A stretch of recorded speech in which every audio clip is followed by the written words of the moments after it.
तो स्वागत है आप सबका अपना चैनल केजिन क्लास 786 पे।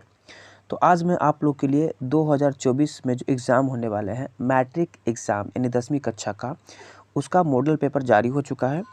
आज मैं आपको उसका सॉल्यूशन देने वाला हूं। और ये जो आज का जो क्लास रहने वाला है, ये क्लास जो है ये साइंस का है। किसका है? साइंस का।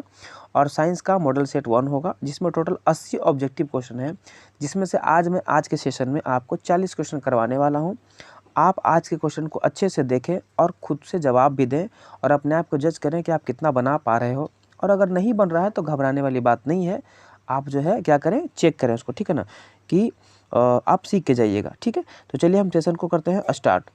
ये हमारा विज्ञान साइंस का है आज का सेशन, ठीक है ना। मॉडल पेपर 1 करवाने वाले हैं और ये रहा हमारा आज का पहला क्वेश्चन। तो क्वेश्चन को प्यारे बच्चे अच्छे से पढ़ें और आप अपने आप को जवाब देने की कोशिश करें, आप कितना सही कर पा रहे हो या कितना गलत कर पा रहे हो, ठीक है ना। तो हमारा जो पहला क्वेश्चन रहने वाला है सर, वो ये है कि निम्नलिखित में किस लेंस को अपसारी लेंस कहते हैं? किस लेंस को अपसारी लेंस कहते हैं? तो इसका सही जवाब जो होने वाला है वो होने वाला है ऑप्शन नंबर ए, अवतल लेंस। यानी अवतल लेंस को हम अपसारी लेंस कहते हैं। और अगर याद रखिएगा, इसके जगह आपसे पूछ देता कि अभिसारी लेंस किसे कहते हैं, तब हमारा सही जवाब हो जाता क्या? उत्तल लेंस। क्या हो जाता? उत्तल लेंस। चलिए तो हम चलते हैं अपने नेक्स्ट क्वेश्चन की तरफ। चलिए तो हमारा दूसरा क्वेश्चन है, दूसरा नंबर क्वेश्चन की तरफ चलते हैं। कहता एक प्रिज्म कितने सतहों से घिरा होता है? तो याद रखिएगा, एक प्रिज्म 5 सतहों से घिरा होता है। कितना सतह से घिरा होता है? तो 5 सतहों से घिरा होता है एक प्रिज्म। चलिए हम चलते हैं अगले 3 नंबर क्वेश्चन की तरफ। और देखिएगा 3 नंबर क्वेश्चन क्या कहता है। हमारा 3 नंबर जो हमारा क्वेश्चन कहता है ये कि एक जूल बटे कुलाम, है ना, जूल बटे कुलाम किसके बराबर होता है? तो एक फार्मूला याद रखिएगा, V बराबर एक फार्मूला होता है W/Q। W/Q। W होता है कार्य और Q होता है आवेश। और कार्य का ऐसा मात्रक होता है जूल। क्या होता है बच्चा जी? जूल। और Q यानी आवेश का ऐसा मात्रक होता है कुलाम। क्या होता है? तो कुलाम होता है, ठीक है ना। तो याद रखिएगा, यहीं पे हमसे ऐसा मात्रक ही दिया है, तो हम जवाब भी इसका ऐसा ही मात्रक में ही देंगे। और V बराबर क्या होता है? तो V बराबर होता है विभवांतर। और विभवांतर का ऐसा मात्रक क्या होता है? बोल्ट। क्या होता है बच्चा? बोल्ट। तो यहाँ पे हमारा ऑलमोस्ट ये पूछा था कि जूल बटे कुलाम किसके बराबर होगा, तो ऑप्शन में तो अपने को विभवांतर दिया नहीं है, तो हम किसको मारेंगे? बोल्ट को। किसको मारेंगे? बोल्ट को। यानी option number A is the right answer, ठीक है। अब हम चलते हैं 4 नंबर क्वेश्चन की तरफ। जो हमारा 4 नंबर क्वेश्चन क्या कहता है, ध्यान से सुनिएगा। तो हमारा जो 4 नंबर क्वेश्चन है बच्चा जी, वो ये है कि चुंबकीय फ्लक्स का एसआई मात्रक क्या है? तो चुंबकीय फ्लक्स का जो एसआई मात्रक होता है, याद रखिएगा, वो होता है वेबर। क्या होता है? वेबर, ठीक है ना। तो चुंबकीय फ्लक्स का एसआई मात्रक होता है वेबर। चलिए हम चलते हैं नेक्स्ट क्वेश्चन की तरफ। इसको याद करने का ट्रिक बता देते हैं। चुंबकीय फ्लक्स में एफ है, और आप लोग फेसबुक चलाते हो और फेसबुक को शॉर्ट में क्या बोलते हो? FB। तो याद रखना, एफ से फ्लक्स और बी से वेबर। क्या हो जाएगा? वेबर। चलिए हम चलते हैं 5 नंबर क्वेश्चन की तरफ, ध्यान से देखिएगा। तो 5 नंबर क्वेश्चन हमारा क्या कहता है? कहता है कि जो दहन कर ऊष्मा उत्पन्न करते हैं उन्हें क्या कहते हैं?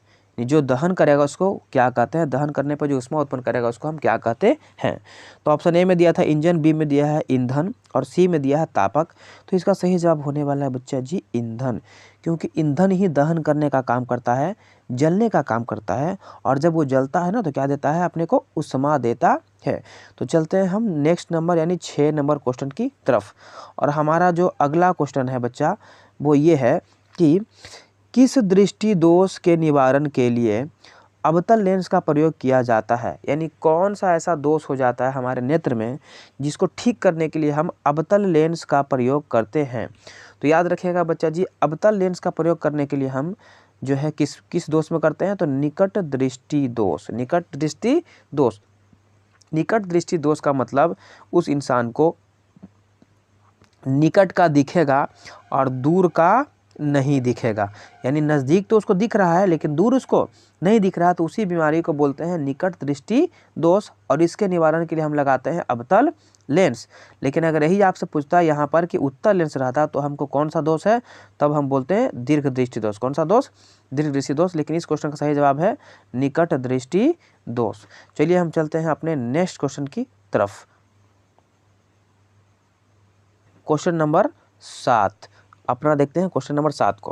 क्वेश्चन नंबर 7 हमारा क्या कहता है, धुनिए कहता है दूरदृष्टि दोष। लो आ गया, दूरदृष्टि दोष वाले मनुष्य के चश्मे में क्या होता है भैया।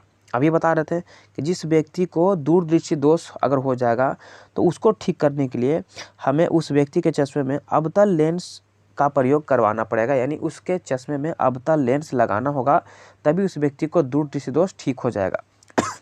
क्योंकि दूरदृष्टि दोष का मतलब होता है कि उस इंसान को दूर दिखाई दे रहा है पर नज़दीक दिख नहीं रहा है, इसलिए। ठीक है ना, चलिए इसको ध्यान में रखिएगा। अब हम चलते हैं 8 नंबर क्वेश्चन की तरफ। 8 नंबर क्वेश्चन हमारा क्या कहता है, कहता है लघु पतन, जिसको इंग्लिश में आप बोलते हैं शॉर्ट सर्किट। तो शॉर्ट सर्किट के समय परिपथ में विद्युत धारा का मान क्या होता है। आप जानते हैं कि शॉर्ट सर्किट कब होता है, जब जहाँ पे अचानक से क्या होता है ना, बहुत ज़्यादा मात्रा में वहाँ विद्युत धारा बढ़ जाता है। तो देखो ऑप्शन सी में दिया है कि बहुत अधिक बढ़ जाता है। तो क्या बढ़ जाता है, चूँकि यहाँ पूछा था कि विद्युत धारा का मान, तो यानी कि विद्युत धारा का मान बहुत अधिक बढ़ जाता है, इसलिए हमारा सही जवाब था ऑप्शन नंबर सी, है ना। तो याद रखिएगा शॉर्ट सर्किट में हमारा यही होता है। ठीक है, अब हम चलते हैं नेक्स्ट क्वेश्चन की तरफ, यानी अपना 9 नंबर क्वेश्चन की तरफ चलते हैं। तो 9 नंबर क्वेश्चन हमारा क्या कहता है कि गोबर गैस एक प्रकार की है। तो गोबर गैस क्या है बच्चा जी, प्राकृतिक गैस है या बायोगैस है, चूल्हा है या लकड़ी है। तो गोबर गैस हमारा है बायोगैस। कौन सा गैस है बच्चा, तो बायोगैस। तो इसको अच्छे से क्या करना है, याद कर लेना है। ठीक है, अब हम चलते हैं अपने 10 नंबर क्वेश्चन की तरफ, यानी कि क्वेश्चन हमारा 10 क्या कहता है, ध्यान से सुनो। क्वेश्चन 10 हमारा कहता है कि कैगा नाभिकीय विद्युत संयंत्र किस राज्य में स्थित है। कैगा, तो ये जो कैगा हमारा जो नाभिकीय संयंत्र है वो हमारा क से कैगा, याद रखना, क से कैगा और क से कर्नाटक। क से कैगा, क से कर्नाटक। तो इसका सही जवाब है कर्नाटक। क्या हो जाए बच्चा जी, कर्नाटक। चलिए अगला क्वेश्चन हमारा है 11 नंबर, और ये क्वेश्चन कहता है हमें क्या कि किसी वस्तु का आवर्धित प्रतिबिंब बनता है। आवर्धित का मतलब होता है प्यारे बच्चे बड़ा। क्या होता है, बड़ा, यानी कौन जो है दर्पण वो बड़ा प्रतिबिंब बना सकता है। तो आप ऑप्शन को अगर अच्छे से देखना चाहेंगे तो आप ऑप्शन को देखो, तो ऑप्शन ए में गले में प्रॉब्लम है, लेकिन फिर भी आप लोग के लिए वीडियो बना रहे हैं, तो आप लोग प्लीज़ सपोर्ट करें और थोड़ा वीडियो को ज़्यादा से ज़्यादा शेयर करें और दोस्तों को बताएं, क्योंकि आप लोग के डिमांड पे ही हमने ये सेशन स्टार्ट किया है। आप लोग ये बोलते थे कि सर बोर्ड पे पढ़ाओ, बोर्ड पे पढ़ाओ, तो हम देखें चलो यार बोर्ड पे तो नहीं पढ़ा सकते हैं, लेकिन एटलीस्ट कम से कम आपको इस तरीके से दे सकते हैं। ठीक है ना, तो आप लोग ज़्यादा से ज़्यादा शेयर करो दोस्तों को, ताकि ज़्यादा से ज़्यादा लाभ मिल सके, है ना। तो ये सवाल था किसी वस्तु का आवर्धित प्रतिबिंब। आवर्धित का मतलब बड़ा, और बड़ा एक ही दर्पण में बनता है, और वो है अवतल दर्पण। कौन सा दर्पण बच्चा, अवतल दर्पण। अवतल दर्पण में ही बड़ा प्रतिबिंब बनता है और कहीं नहीं बनता है। ठीक है ना, उत्तल दर्पण में छोटा बनता है और समतल में भी बराबर बनता है। ठीक है ना, पर बड़ा नहीं बनता है। अब हम चलते हैं अपने अगले क्वेश्चन की तरफ, और हमारा अगला क्वेश्चन है क्वेश्चन नंबर 12। ठीक है, तो 12 का हमारा क्या कहता हजामत बनाने, हजामत यानी दाढ़ी वगैरह बनाने जाते हो ना ठाकुर के पास, तो हजामत बनाने के लिए प्रयोग किया जाता है। भाई साहब क्या प्रयोग किया जाता है। ऑप्शन ए में कहता है उत्तल दर्पण, ऑप्शन बी में कहता है अवतल दर्पण। तो हम बताते हैं कि आप हजामत बनाने के वक्त किस दर्पण का उपयोग करते हैं, तो वो करते हैं आप अवतल दर्पण। किसका करते हैं, अवतल दर्पण का प्रयोग करते हैं। देखो मोस्टली याद रखना, ज़्यादातर जवाब अवतल दर्पण ही होता है। सिर्फ एक उत्तल दर्पण ही ऐसा होता है जो छोटा बनाने का काम करता है। छोटा प्रतिबिंब बोलेगा तो आप उत्तल को याद कीजिएगा, बाकी अधिकांशतः 90% जो है आप अवतल दर्पण मार सकते हैं। अगर याद नहीं भी रहेगा तो आपका सही हो जाएगा। ठीक है, अब हम बढ़ेंगे अपने अगले क्वेश्चन की तरफ, यानी क्वेश्चन नंबर हम 13 की तरफ बढ़ रहे हैं। हमारा क्वेश्चन नंबर 13 प्यारा बच्चा ये कहता है कि निकट दृष्टि दोष में किस लेंस का प्रयोग होता है। ये क्वेश्चन फिर से आ गया, इसके पहले अभी हम बताए थे निकट दृष्टि दोष में, अभी बताए थे कि भैया उसको निकट का तो दिख रहा है लेकिन दूर का नहीं दिख रहा है, तो उसको चश्मा में लगा दो अवतल लेंस। कौन सा लेंस लगा दो, अवतल लेंस, उसका बीमारी ठीक हो जाएगा, याद रखना। ठीक है, अब हम बढ़ते हैं अपने 14 नंबर क्वेश्चन की तरफ। हमारा 14 नंबर क्वेश्चन क्या कहता है, ध्यान से सुनो। 14 नंबर क्वेश्चन हमारा ये कहता है कि लेंस की क्षमता का एसआई मात्रक क्या होता है। तो याद रखना प्यारा बच्चा लेंस की क्षमता का जो ऐसा मात्रक होता है वो होता है डायोप्टर। क्या होता है सर? तो वो होता है डायोप्टर। चलिए उम्मीद करते हैं आप लोग को यहाँ तक काफ़ी अच्छे से समझ में आ रहा होगा, और ज़्यादा डिस्कशन नहीं करवा रहे हैं क्योंकि आप लोग के पास वक्त कम है और ज़्यादा डिस्कशन करने से हमारा वीडियो भी लंबा हो जाएगा। चलिए बढ़ते हैं आगे, ठीक है। क्वेश्चन है क्वेश्चन नंबर 15, क्वेश्चन नंबर 15, और ये हमारा क्वेश्चन नंबर 15 क्या कहता है, ध्यान से सुनते हैं। चलिए तो क्वेश्चन नंबर 15 प्यारा बच्चा कहता है कि प्रकाश के किरण के समूह को क्या कहते हैं? प्रकाश के किरणों के समूह को क्या कहते हैं? तो याद रखिएगा जी, प्रकाश के किरणों को समूह को हम कहते हैं किरण पुंज। क्या कहते हैं बच्चा? किरण पुंज। प्रकाश के किरणों के समूह को हम किरण पुंज कहते हैं। चलिए हमारा जो अगला क्वेश्चन है वो ये है 16 नंबर। क्या है? 16 नंबर। और ये हमारा जो 16 नंबर क्वेश्चन है ये क्या कहता है, इसको ध्यान से सुनिएगा। कहता है कि किसी 16 नंबर क्वेश्चन बता रहे हैं, कहता है किसी माध्यम में छोटे कणों के निलंबन को क्या कहते हैं? तो याद रखिएगा, किसी भी माध्यम में अगर छोटा कण है और उसका निलंबन के बारे में पूछ रहा है तो सही जवाब इसका होने वाला है क्या? तो कोलाइड। क्या होने वाला है? कोलाइड। क्या होने वाला बच्चा? कोलाइड। अगर आप जवाब जानते हैं तो आप खुद से जज कर लें, ठीक है, क्योंकि हम ज़्यादा बताएंगे तो वीडियो काफ़ी लंबा हो जाएगा, ठीक है, इसलिए हम डायरेक्ट आपको आंसर दे रहे हैं, ठीक है। चलिए अब हम बढ़ जाते हैं अपने नेक्स्ट क्वेश्चन की तरफ, और हमारा अगला जो क्वेश्चन है वो है 17 नंबर। कौन सा है? 17 नंबर। तो इसको थोड़ा हम ऊपर की तरफ कर लेते हैं ताकि आपको क्वेश्चन अच्छे से दिख सके। तो हमारा बच्चा 17 नंबर ये क्वेश्चन कहता है कि R ओम प्रतिरोध वाले N प्रतिरोधों को समांतर क्रम में जोड़ने पर तुल्य प्रतिरोध क्या होगा? देखो इस क्वेश्चन को काफ़ी ध्यान से समझने की ज़रूरत है। आप लोगों ने कहीं भी पढ़ा होगा तो समांतर क्रम में जोड़ने के लिए पढ़ा होगा कि उसको हम बटा में करके लिखते हैं। समांतर क्रम का अगर तुल्य प्रतिरोध निकालते हैं, यानी कि 1 बटे अगर R हमको निकालना होता है तो निकालने के लिए क्या करते हैं कि जो प्रतिरोध दिया हुआ रहता है उसको हम क्या करते हैं कि बटा में करके लिखते हैं। जैसे यहाँ पे बोला R ओम प्रतिरोध, यानी कि मान लेते हैं कि R को जब उल्टा करके लिखेंगे तो 1 बटे R हो जाएगा। हाँ सर हो जाएगा। और R ओम प्रतिरोध वाले यहाँ पर N प्रतिरोध को, कितना प्रतिरोध? N। अगर यही यहाँ पर कहता 2 प्रतिरोध है तो हम R प्लस R को 2 बार करके लिखते हैं, यानी एक बार लिखते हैं ऐसे R प्लस 1 बटे R, ऐसे 2 बार लिखते हैं। लेकिन बात सर यहाँ पर ये है ना कि यहाँ पे बोला है कि 2 नहीं, क्या बोला है यहाँ पर? N बोला है। क्या बोला है? N। तो हम क्यों ना इसको सीधे N से गुना कर दें? हाँ सर ये भी सही बोला आपने। तो जब इसको N से गुना करेंगे तो हमारा हो जाएगा, N में 1 से गुना करेंगे तो हो जाएगा N बटे R। क्या हो जाएगा? N बटे R। यानी कि हमारा जो हो जाएगा 1 बटे R बराबर होने वाला है N बटे R। अब यहाँ पर आपको ध्यान से समझना है सर कि जब N बटे R है, जब हम R बराबर निकालेंगे, क्या निकालेंगे? R बराबर निकालेंगे तो R जाएगा, ये जाएगा ऊपर, तो A भी जाएगा ऊपर और ये आएगा नीचे, तो R चला जाएगा ऊपर और N आ जाएगा हमारा नीचे। तो हमारा सही जवाब हो जाएगा क्या? R बटे N। क्या हो जाएगा? R बटे N। अब आप ऑप्शन में ढूंढो कि R बटे N कहाँ है, तो हम देख पा रहे हैं सर कि हमारा जो ऑप्शन है ना वो ऑप्शन नंबर A जो है वो R बटे N ही है। क्या है? R बटे N है। तो इस क्वेश्चन का सही जवाब था ऑप्शन नंबर A, R बटे N। किस तरीके से निकला मैंने आपको निकाल के बता दिया है, ठीक है। अगर नहीं समझ में आया तो आप वीडियो को फिर से बैक करके देख लेना। चलिए हम चलते हैं अपने नेक्स्ट क्वेश्चन की तरफ।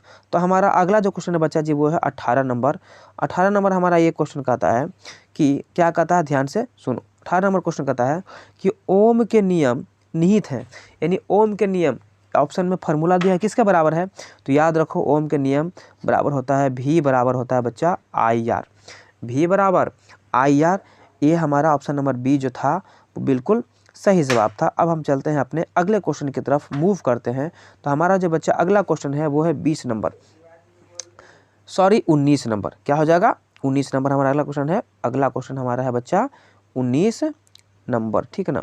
19 नंबर क्वेश्चन क्या कहता है, ध्यान से सुनो। कहता विद्युत धारा की प्रबलता का एसआई मात्रक क्या होता है? कुल मिला के ये कहना चाहता है कि विद्युत धारा का एसआई मात्रक क्या होता है? तो विद्युत धारा का एसआई मात्रक एम्पियर होता है, तुम लोग सब अच्छे से जानते हो, है ना। विभवांतर बोलता था वोल्ट बोल देते, प्रतिरोध बोलता था ओम बोल देते, और हमारा कार्य बोलता था जूल बोल देते, ठीक है ना। तो ये याद रखिएगा, इसका सही जवाब है ऑप्शन नंबर A, ठीक है ना।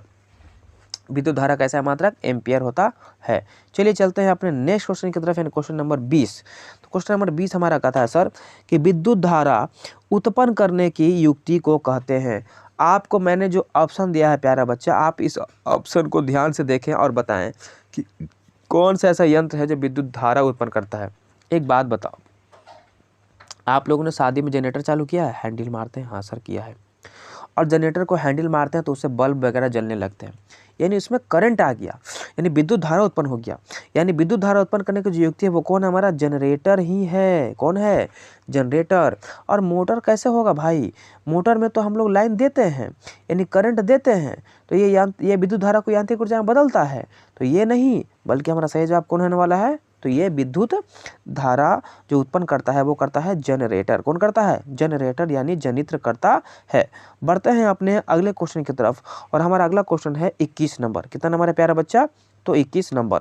और हमारा 21 नंबर क्वेश्चन क्या कहता है? सर सुनो, कहता है निर्गत किरण जो है, निर्गत किरण अभिलंब के बीच के कोण को क्या कहते हैं? निर्गत किरण एवं अभिलंब के बीच के कोण को क्या कहते हैं? तो निर्गत किरण एवं अभिलंब के बीच के कोण को हम कहते हैं निर्गत कोण। क्या कहते हैं प्यारा बच्चा? निर्गत कोण।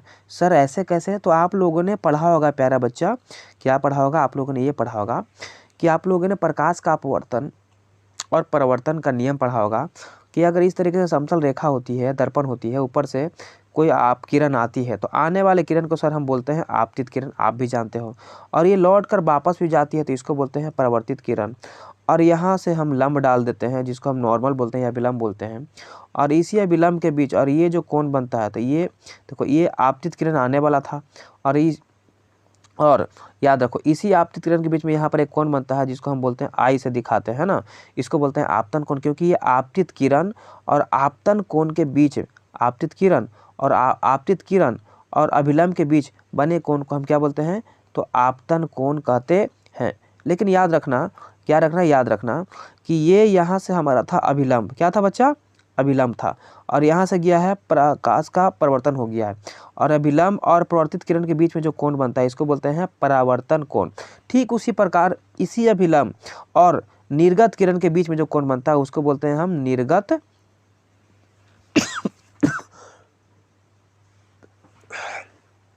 निर्गत कोण बोलते हैं। उम्मीद करते हैं आप लोग को अच्छे से समझ में आ रहा होगा, है ना।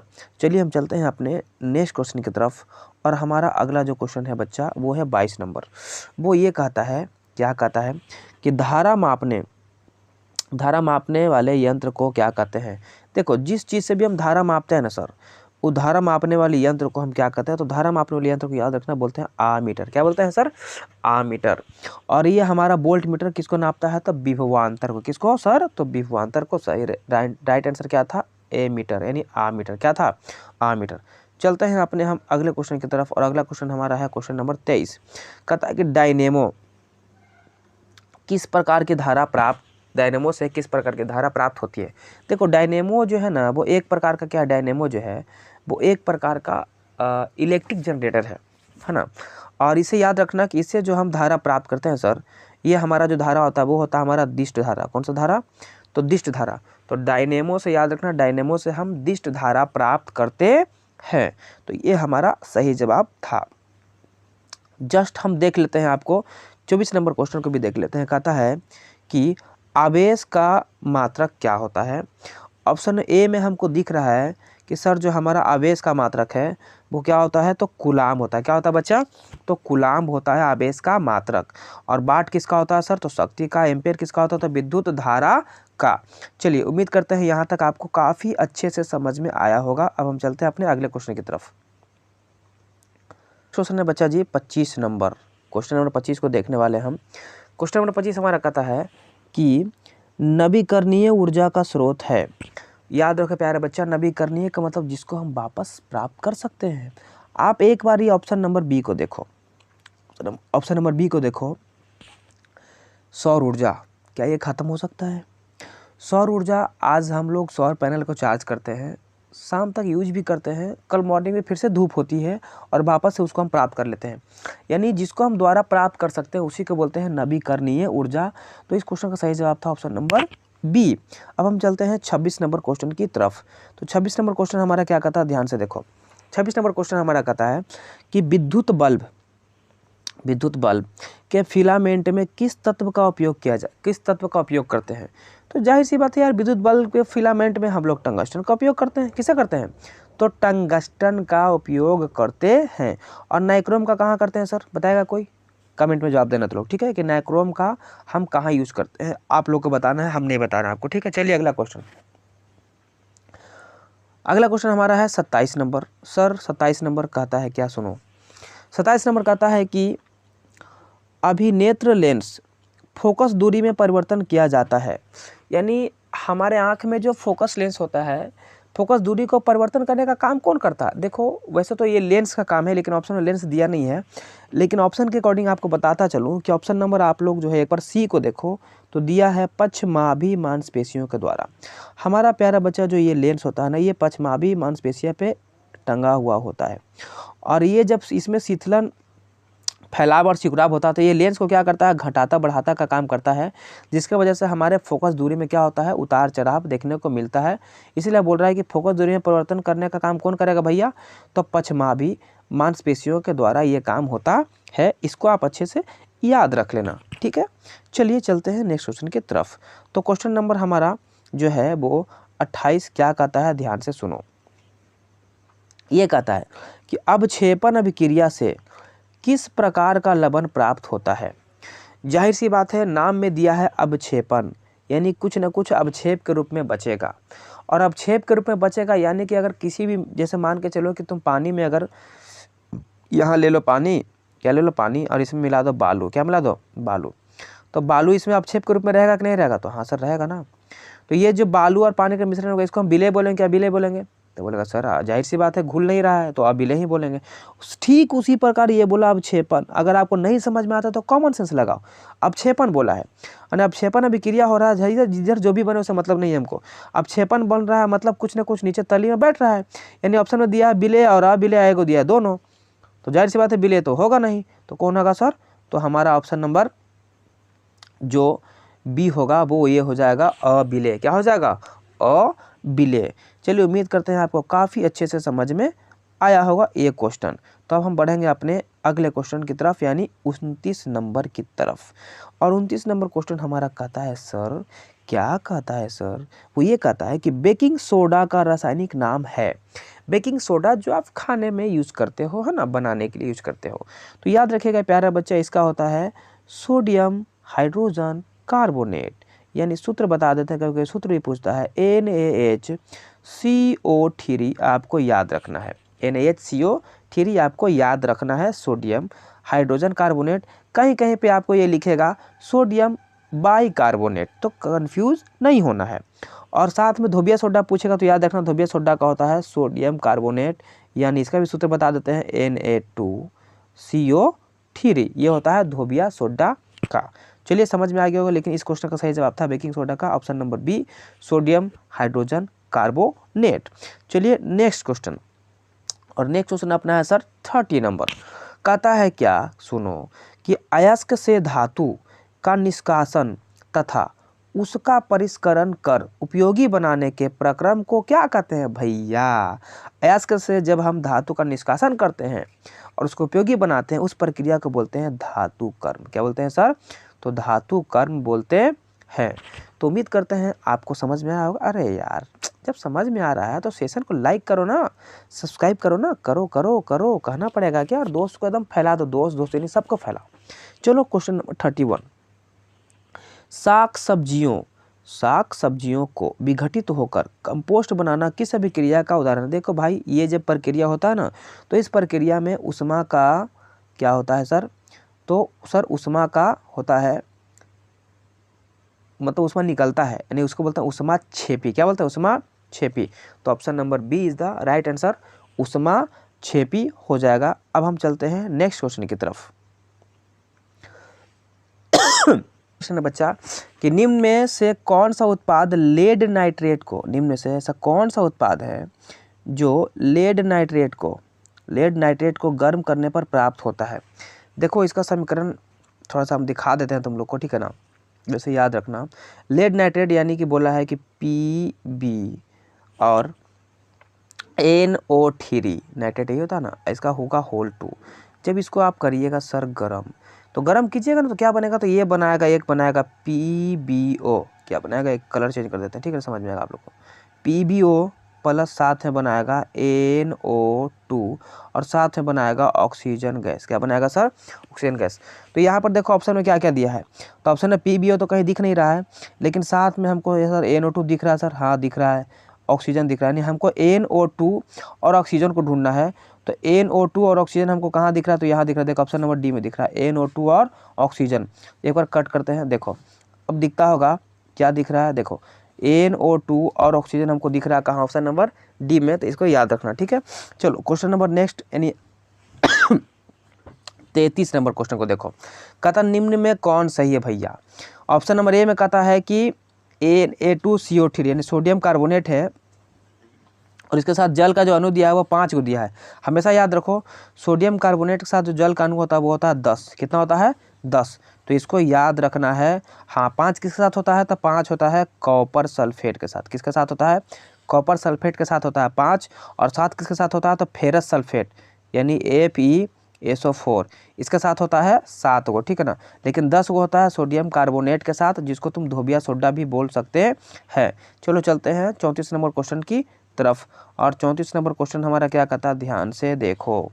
34 नंबर क्वेश्चन कहता है सर, क्या कहता है भाई, वो ये कहता है कि निम्नलिखित में कौन विजातीय यौगिक है। कौन विजातीय यौगिक है मतलब कौन इसमें अलग है। देखो चूना पत्थर, संगमरमर और खड़िया, ये तीनों का सूत्र एक ही होता है CaCO3 यानी कैल्शियम कार्बोनेट। लेकिन अपना प्लास्टर ऑफ पेरिस ये है भैया अलग, ये होता है copper sulphate CuSO4 into half H2O यानी जल का अणु जो रहेगा वो आधा रहेगा। क्या रहेगा, हाफ H2O में रहेगा, ठीक है ना। तो इसका सही जवाब था option number D plaster of Paris. गला खराब है तो आप लोग शेयर करो यार, ठीक है ना, आप लोग के लिए कर रहे हैं। 35 नंबर कहता है कि निम्न में किस धातु को केरोसिन में डुबाकर रखा जाता है। किसको केरोसिन तेल में डुबा कर रखते हैं, तो याद रखो हमेशा केरोसिन तेल में डुबा कर जो रखते हैं वो रखते हैं सोडियम को। किसको रखते हैं, सोडियम को। देखो इस सेशन में आपको 40 क्वेश्चन करवाएंगे, क्योंकि वीडियो काफ़ी लंबा हो जाएगा। बाकी इसका पार्ट 2 हम बना देंगे, उसको देख लेना। तो ठीक, कंटिन्यू रहना। अगर आप लोग सपोर्ट करेंगे, वीडियो को ज़्यादा से ज़्यादा शेयर करेंगे, तो आपको हम ये वीडियो एग्जाम से पहले ही कंटिन्यू करवा देंगे, ठीक है ना, बहुत फ़ायदा करेगा। चलो अगला क्वेश्चन हम देखते हैं 36 नंबर को, ठीक है ना। तो 36 नंबर क्वेश्चन हमारा क्या कहता है, ध्यान से सुनो। 36 नंबर क्वेश्चन कहता है, क्या कहता है भाई, तो वो ये कहता है कि सोडियम क्लोराइड के जलीय विलयन से विद्युत धारा प्रवाहित करने पर यह वियोजित होकर सोडियम हाइड्रोक्साइड बनाता है। तो इस प्रक्रिया को क्या कहते हैं। थोड़ा सा दिमाग लगाओगे ना तो इस क्वेश्चन को पकड़ सकते हो। सोडियम क्लोराइड यानी NaCl, क्या होता है NaCl। इसको पानी में घोल दो, यानी इसको जल के साथ क्या कर दिए, घोल दिए। उसके बाद एक में लाइन दे दो, यानी विद्युत धारा प्रवाहित करवा दो, तो ये टूटेगा और टूट के बनाएगा NaOH। क्या बनाएगा, NaOH। यही नहीं बोला सोडियम हाइड्रोक्साइड बना रहा है, क्या बना, सोडियम हाइड्रोक्साइड।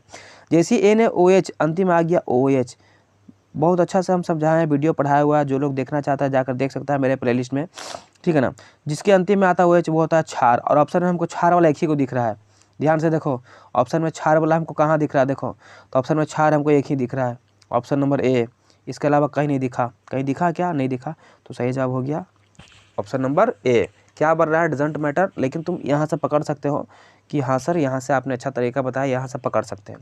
थोड़ा सा ध्यान दो, अच्छे से हो जाएगा, ठीक है। चलिए चलते हैं नेक्स्ट क्वेश्चन की तरफ, यानी क्वेश्चन नंबर 37 की तरफ। और ये हमारा लास्ट है ना। इसके बाद आप देख सकते हैं 37 नंबर क्वेश्चन को। कहता कौन सा अधातु कमरे के ताप पर द्रव है, यानी कौन सा ऐसा अधातु है जो कमरे के ताप पर क्या है भाई साहब, क्या है बता जल्दी से, कमरे के ताप पर द्रव है। क्या है, द्रव। तो एक ही पीस है भैया, ब्रोमीन। और ब्रोमीन का बताते हैं परमाणु संख्या होता है 35, याद रखना। Br सिंबल है इसका 35, याद रख लेना 35। और यही एक अधातु मात्र है जो कमरे के ताप पर द्रव अवस्था में पाया जाता है। लेकिन याद करो, अगर उल्टा तुमसे पूछ दे, अधातु की जगह पूछ दे तुमसे धातु, तो धातु में याद रखना पारा। क्या याद रखना, पारा याद रखना है। इसका परमाणु संख्या क्या होता है सर, तो 80। क्या होता है, 80।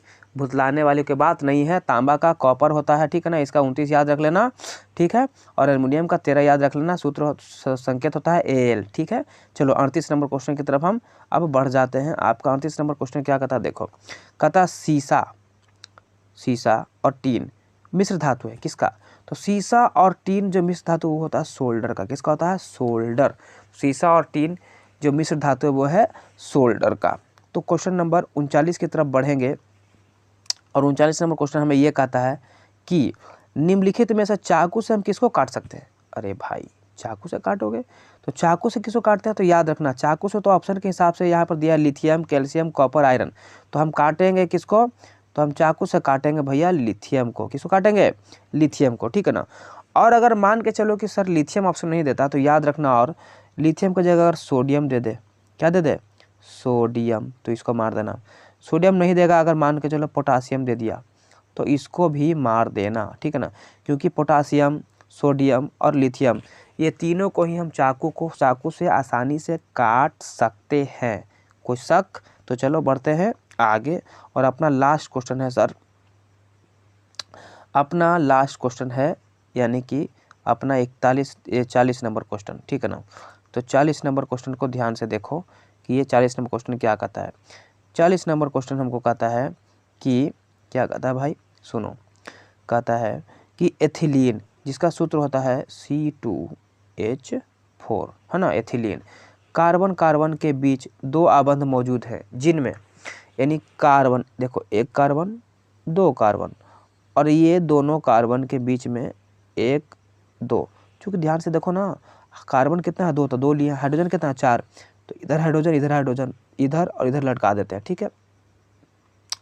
तो जैसा कि हम अगर देख पाएंगे तो यहाँ पर एक हाइड्रोजन, कितना हाइड्रोजन? यहाँ पर एक हाइड्रोजन यहाँ लटका देते हैं, एक हाइड्रोजन यहाँ पर आ गया और एक हाइड्रोजन यहाँ पर आ गया। ऐसे 4 हाइड्रोजन आ गए हैं सरकार, बिल्कुल। इन्होंने कुछ क्या पूछा मेरे से? यहाँ से मेरे से पूछा कि एथिलीन में कार्बन कार्बन के बीच दो आबंध मौजूद है जिनमें, तो देखो यहाँ पर कार्बन कार्बन के बीच दो मौजूद, एक यहाँ दो मौजूद है। हाँ सर है। तो कहा जिनमें एक सिग्मा बॉन्ड है एक पाई बॉन्ड है। सिग्मा बॉन्ड किसे कहते हैं? तो सिंगल बॉन्ड को सिग्मा बॉन्ड कहते हैं और डबल बॉन्ड को पाई बॉन्ड कहते हैं। कौन सा बॉन्ड? Pi bond. तो देखो कार्बन कार्बन के बीच में एक पाई बॉन्ड कितना है भैया? तो एक ही को ना, डबल बॉन्ड एक ही है तो मतलब पाई बॉन्ड एक है। सिंगल बॉन्ड भी इधर एक ही है, यानी कि यहाँ पर सिग्मा बॉन्ड भी है और पाई बॉन्ड भी है। तो इसका जो सही जवाब होने वाला है वो होने वाला है ऑप्शन नंबर ए। क्या होने वाला है? Option number A. हमारा एक सिग्मा बॉन्ड है और एक पाई आबंध है। ऐसा नहीं कि दोनों पाई बॉन्ड था, हमने क्या बोला अभी आपको कि कार्बन कार्बन था, यहाँ डबल था, इधर सिंगल था, इधर भी सिंगल था, यानी यहाँ पर डबल बॉन्ड यानी पाई बॉन्ड भी है और सिंगल बॉन्ड है मतलब सिग्मा बॉन्ड भी है, यानी सिग्मा भी और पाई भी है। तो क्वेश्चन नंबर यहीं तक रखेंगे, 40 तक ही। बाकी के 40 क्वेश्चन इसके हम आपको लाने वाले हैं सर। कहाँ लाने वाले हैं? तो हम लाने वाले हैं इसका पार्ट 2 में। तो पार्ट 2 किसको किसको चाहिए नीचे जाकर फट से कमेंट करो, तो जल्दी से हम पार्ट 2 बना के इसका देंगे, है ना। और ज़्यादा से ज़्यादा वीडियो को शेयर करना और क्लास अच्छा लगा हो तो एक प्यारा सा कमेंट जरूर कर देना, ठीक है ना। चलो तो मिलते हैं नेक्स्ट वीडियो में, तब तक के लिए जय हिंद जय भारत।